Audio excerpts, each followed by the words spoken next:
అమ్మా, నేను చెప్పాను కదా, ఏడవద్దు.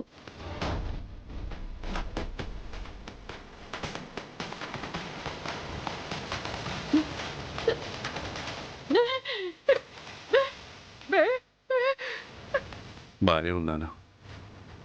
ఎందుకు వచ్చారు బిడ్డ? నేను ఎప్పటికీ ఇక్కడే ఉండి నాన్న, అలా అనకు నాన్న. నువ్వెందుకు ఇక్కడే ఉంటావు? నిన్ను ఖచ్చితంగా బయటకు తీసుకొస్తాను నాన్న. నిన్ను కన్నందుకు 1-2 సార్లు నన్ను చావు నుండి కాపాడావు. కానీ మీ అక్క నేను బతికుండగానే నన్ను చంపేసింది. అలా మాట్లాడకు నాన్న. ఈరోజు మీ పెళ్లి రోజు. పెళ్లి రోజు శుభాకాంక్షలు అమ్మా, నాన్న. శుభాకాంక్షలు. నా జీవితంలో శుభం ఎక్కడుందమ్మా? చెయ్యని తప్పుకి రాజాగారు రాణివారిని చంపిన నేరస్తున్నయ్యాను. అది కూడా నాకు బాధ కలిగించలేదమ్మా. ఎవరో చేసిన కుట్రకి నేను బలయ్యానన్న బాధ కలిగింది. కానీ నేనేదో తప్పు చేసినట్లు నాకు బాధ అనిపించలేదు.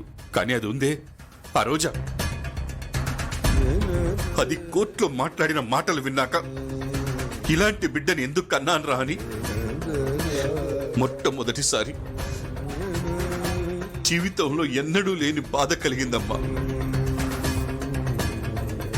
ఈ నాన్న బతుకు కోరుకుంటున్నావు నువ్వు, కానీ అది అమ్మా నాన్నని ఇద్దరిని చంపేసింది.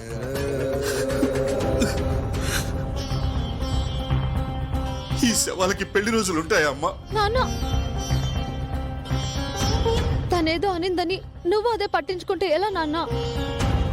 మేము వచ్చింది తన గురించి మాట్లాడడానికి కాదు, తన గురించి ఏం కాదు. ఈరోజు మీ పెళ్లి రోజు నాన్న.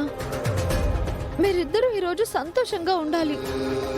ఇంటి భోజనం తిని నువ్వెన్ని రోజులైంది నాన్న? కడుపు నిండా ఈ రోజైనా తిను నాన్న. శవానికి ఆకలి ఎక్కడుంటుందమ్మా? చంపేసింది అది.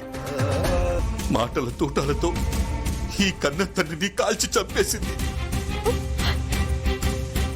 ఎలా పెంచనమ్మా దాన్ని?